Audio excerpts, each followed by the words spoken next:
आपकी बेटी अपने पिताजी के सामने, अपने भाई के सामने पीरियड पर, सेक्स पर, रेप पर और महिलाओं के साथ हो रहे दुष्कर्म पे खुलकर बोलती है। ये ज्ञान आप ही दिए उसको? आपकी जानवी पहली पीरियड में आपको बताई थी कि मम्मी मैं पीरियड से हूँ? हमको नहीं बताई, पापा को बताई अपने। अगर बहन दर्द में है, बहन दुख में है और भाई सपोर्ट नहीं कर रहा है, आके भाई मदद नहीं कर रहा है, एक छोटा सा यार पैड लाने में क्या जा रहा है। ये अर्थ अगर ना हो तो यह दुनिया नहीं चलेगी। मेरी बेटी क्या क्या करती है और ये क्या करना चाहती है और इनके प्राइवेट जिंदगी में कोई है या नहीं, इस तरह का जानकारी तो आपको होगा। फिर भी अपने पिताजी से पीरियड वाले मसले पे खासकर बात, पीरियड्स के बारे में समझाया, सेक्स एजुकेशन के बारे में बताया, एड्स बीमारी के बारे में बताया।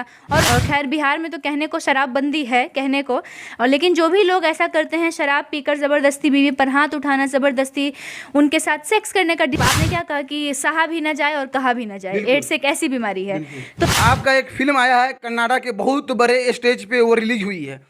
उस फिल्म का नाम क्या है? और उस फिल्म तो आज हम मुजफ्फरपुर में है, और मुजफ्फरपुर में जो जानवी किसी परिचय का मोहताज नहीं, ये जानवी और उनके पूरे परिवार, माता पिता, इनके भाई, ये सब मुजफ्फरपुर में अपने आप में एक ब्रांड है। और हमारे साथ जानवी है, माता पिता है और उनके भाई हैं। तो सबसे पहले इनकी माँ से जानने की कोशिश करेंगे कि आप जानवी को किस तरह से जन्म दिए कि आपकी बेटी पूरे बिहार में अपना एक अलग इमेज बनाकर महिला सशक्तिकरण के ऊपर काम कर रही है। सेक्स पर हो या रेप पर हो, खुलकर बोल रही है। किस तरह से आप जन्म दिए जानवी को? सबसे पहले नमस्ते। हाँ, तो जानवी को जन्म दिए हम, और कभी ये नहीं समझे कि ये बेटी है हमारी। इसको बेटा की तरह, हमारे घर में कोई फ़र्क नहीं होता। और बचपन से इसको ऐसा माहौल दिए हम कि ये खुल के हर बात में बात करती है। क्योंकि अगर कोई भी लड़की इस बात को छुपाती है तो वो जब उसका पहला पीरियड आता है तो उसका पैड लेने कोई कॉलोनी के लोग तो नहीं जाएंगे, गाँव के लोग, भाई पापा यही तो जाते हैं ना। तो ये अपने आप में ऐसा संस्कार दिए हैं, ऐसा खुल के ये बात करती है। ये बिहार नहीं, पूरे भारत क्या, इस पूरे विश्व में इसका परचम लहरा रहा है। और गर्लप के तरफ से अमेरिका से 3 बार अवार्ड भी इसको मिल चुका है। आंटी, ग्रामीण क्षेत्र में ऐसा होता है, अगर किसी की बेटी या किसी का बेटा, बेटा तो अमूमन बोलता नहीं, अगर किसी की बेटी पीरियड पे खुलकर बोल दे अपने मम्मी से या अपने भाभी से कि आप हमें सैनिटरी पैड ला के दे, तो वो लोग भी कहीं ना कहीं अपने आप में भयभीत महसूस करती है कि हमसे कैसे बोल रही है। आपकी बेटी अपने पिताजी के सामने, अपने भाई के सामने पीरियड पर, सेक्स पर, रेप पर और महिलाओं के साथ हो रहे दुष्कर्म पे खुलकर बोलती है। ये ज्ञान आप ही दिए उसको? जी जी। ऐसा कोई भी अगर घर में कोई भी लड़की ऐसा बोलती है, या उसकी माँ, उसकी चाची, भाभी, फुआ जो भी हैं, तो अगर उसको ऐसे नज़र से देखते हैं, इस बात को छुपाते हैं, तो ये उसके मौत के कारण बनेंगे ये लोग ऐसे। क्योंकि गंदा कपड़ा यूज करने से बीमारी होती है। तो हमारी बेटी ऐसे खुल के बोलती है कि इसको ऐसा माहौल दिए। नहीं तो कैसे बोलती है? अगर ये पहली बार मेरे पास बोली और इसको डांट देते तो ये नहीं बोलती। उस पर तो ये बुक ही लिख डाली है, जो कम से कम लोग पढ़ेंगे तो जानेंगे कि पीरियड्स क्या होता है। बहुत जगह सुने होंगे धारणा, जो पीरियड्स में अचार छुओ तो अचार सड़ जाता है। तो हम लोग कितना बार अचार बना चुके हैं। जब महिला या फिर औरत पीरियड में रहती है तो उनको छुआछूत की नज़र से देखता है, और लोग उनके साथ बात करने से भी कतराते हैं। और ये आपकी जानवी पहली पीरियड में आपको बताई थी कि मम्मी मैं पीरियड से हूँ? हाँ हाँ, बताई हमको, कि हमको नहीं बताई, पापा को बताई अपने। अभी आखिर यहाँ से इस तरह का सोच कहाँ से लाई जो पीरियड पे अपने पिताजी के साथ इस तरह की बात शेयर करती है? आपको किसी तरह का भयभीत नहीं होता कि मेरी बेटी क्या क्या बोल रही है? बचपन से ही दोस्त की तरह ये लोग को रखें हम, और किसी भी अभिभावक को दोस्त की तरह ही अपने बच्चों के साथ व्यवहार करना चाहिए।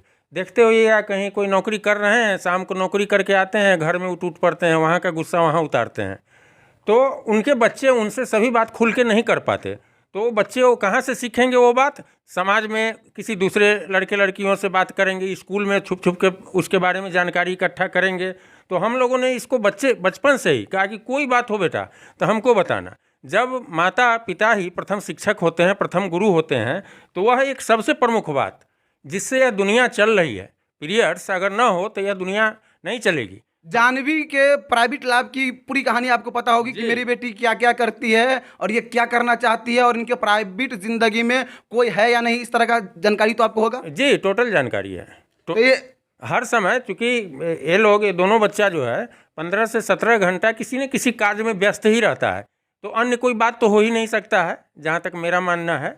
क्योंकि जब किसी पॉजिटिव काम में आप लगे रहेंगे तो उन निगेटिव बातों के लिए आपको समय नहीं मिलेगा। इन लोगों के साथ वो है बच्चा, लेकिन कहीं पढ़ने के लिए ही समय 1.5 से 2 घंटा मिल पाता है, तो हम वाच रखते हैं। तो अब हम बात करेंगे यूनाइटेड नेशन फाउंडेशन अमेरिका की तरफ से जिनको सम्मानित किया गया है लगातार 3 बार, जो पीरियड पे खुलकर बोलती है, मिस इन इंडिया 2022 के विजेता जानवी से। जानवी जी, आपका बहुत बहुत स्वागत है गांव गांव तक न्यूज चैनल पे।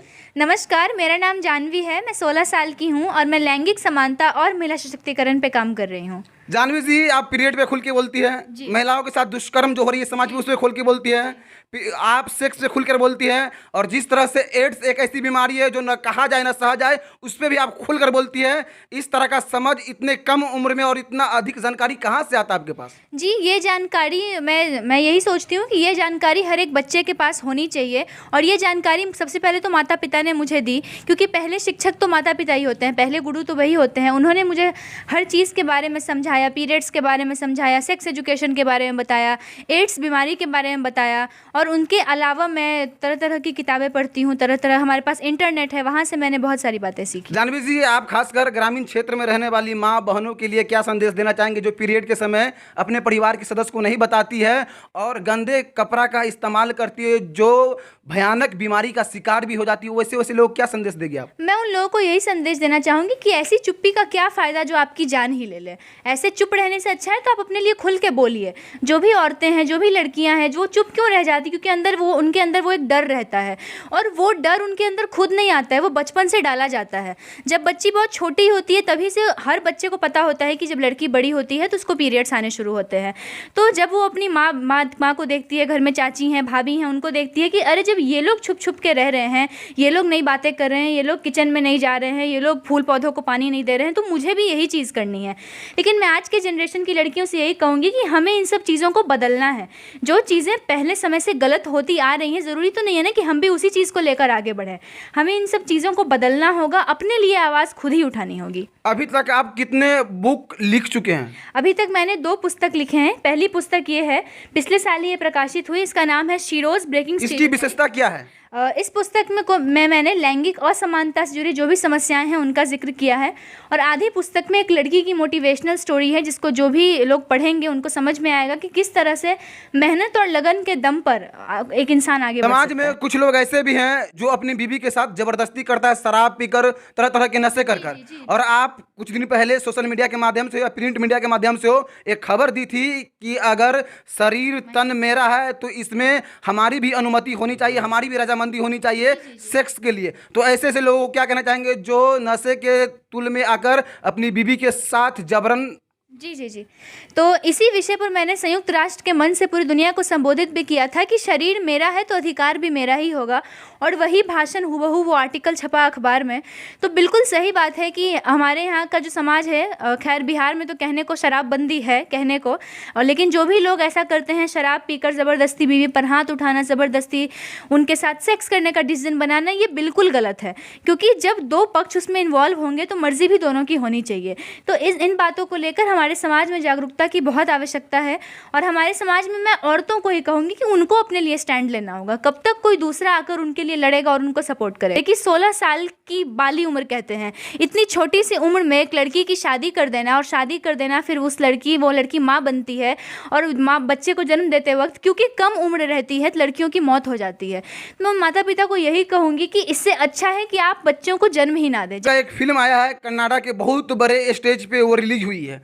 उस फिल्म का नाम क्या है और उस फिल्म में आपको कौन सा सीन दिया गया है, और वो फिल्म कितने घंटा का है, और आप कितने मिनट या कितने घंटे उसमें काम किए हैं? ये फिल्म इसी वर्ष 1 अगस्त को कनाडा से रिलीज़ हुई। ये 1 घंटे की डॉक्यूमेंट्री फिल्म है, काफ़ी इन्फॉर्मेटिव फिल्म है, और इसमें 20 मिनट का रोल मेरा था। अंतिम सवाल ये रहेगा आपका कि जानवी को अभी तक कितने इंटरनेशनल और नेशनल अवार्ड मिल चुके हैं?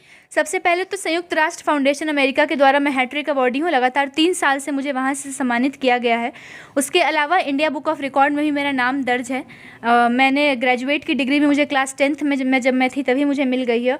और उसके अलावा कई सारे ऐसे पुरस्कार हैं जिसमें मैंने भाग लिया है। मैं नॉमिनी रह चुकी हूँ इंटरनेशनल चिल्ड्रंस पीस प्राइज़ की। माता पिता के बारे में क्या कहना चाहेंगे, खासकर माता जी के बारे में जिन्होंने अपने सुंदर कोख से जानवी को जन्म दिया और उन्हें अभिव्यक्ति की आज़ादी दी, खुलकर बोलने का, और समाज में हो या फिर दुनिया के किसी भी स्टेज पे हो, ऐसे माता पिता के बारे में आप क्या बोलना चाहते हैं जो आपको पूरी आज़ादी दी हुई है, पूरा छूट दिया हुआ है? मैं यही कहना चाहूँगी कि मेरे माता पिता भगवान का दिया हुआ वो तोहफा है मेरे लिए जो मैं बता नहीं सकती। आप ये बताएं, आपकी बहन जानवी, और आप दोनों भाई बहन में अकेले अकेले हैं या और कोई है? नहीं नहीं, हम दोनों अकेले। आप ही दोनों हैं। जानवी और सूर्यांश एक दूसरे के साथ किस तरह का रिलेशनशिप है, जो फ्रेंड वाला होता है या फिर भाई बहन वाला, जो वो बहन है अपने जगह पे, भाई अपने जगह पे? जी ऐसा कभी रहा ही नहीं हमारे बीच। जो आप कहते हैं कि मैं इसके लिए पैड लाने जाता हूँ, इसमें शर्माने की तो पहली कोई बात ही नहीं है। खासकर वैसे भाई को क्या कहना चाहेंगे जिनकी बहन पीरियड में रहती है तो उनका भाई भी थोड़ा सा बहन को नजरअंदाज करने लगता है, शर्माता है, संकोच करता है, वैसे वैसे भाई को क्या कहेंगे सूर्यांश? जी मैं सीधी बात कहता हूँ कि वो तब तो भाई ही नहीं हुए उस बहन के। अगर बहन दर्द में है, बहन दुख में है और भाई सपोर्ट नहीं कर रहा है, आके भाई मदद नहीं कर रहा है, एक छोटा सा यार पैड लाने में क्या जा रहा है और सहानुभूति देने में क्या जा रहा है कि अरे सब कुछ ठीक हो रहा है, ये तो होना ही है हर महीने, तो इसमें टेंशन की क्या बात है। ये नॉलेज भी बहुत सारी भाइयों को नहीं रहती है। तो एक फ्रेंड जैसा रिलेशन है, तभी ये सब मुझे ये पता चला है, वरना मुझे भी नहीं पता चलता। तो आप देख रहे हैं ये जानवी और सूर्यांश का परिवार, और इन्हीं दोनों के नाम से इनके माता पिता भी जाने जाते हैं। कहीं ना कहीं अगर ऐसे ऐसे माता पिता अगर बिहार में 10% भी हो जाए तो आए दिन जिस तरह से महिलाएं खासकर बाल विवाह का शिकार होती है, हमारी बेटी महिलाएं पीरियड के समय गलत व गंदे कपड़ा का इस्तेमाल करती है और भयानक बीमारी का शिकार होकर आए दिन उनकी मौतें हो जाती है। समाज में बेटी का बलात्कार किया जाता है, महिलाओं के साथ दुष्कर्म किया जाता है और महिलाओं को सिर्फ और सिर्फ दरवाजे तक ही सीमित रखा जाता है। तो कहीं ना कहीं इस दायरे को खत्म किया जाता है। और यह संदेश आप लोगों को कैसा लगा खासकर कमेंट करके बताइएगा। और जानवी के माता पिता के बारे में आप क्या सोचते हैं? वो माता पिता जो अपनी बेटी को और अपने बेटा को खुलकर जीने का अधिकार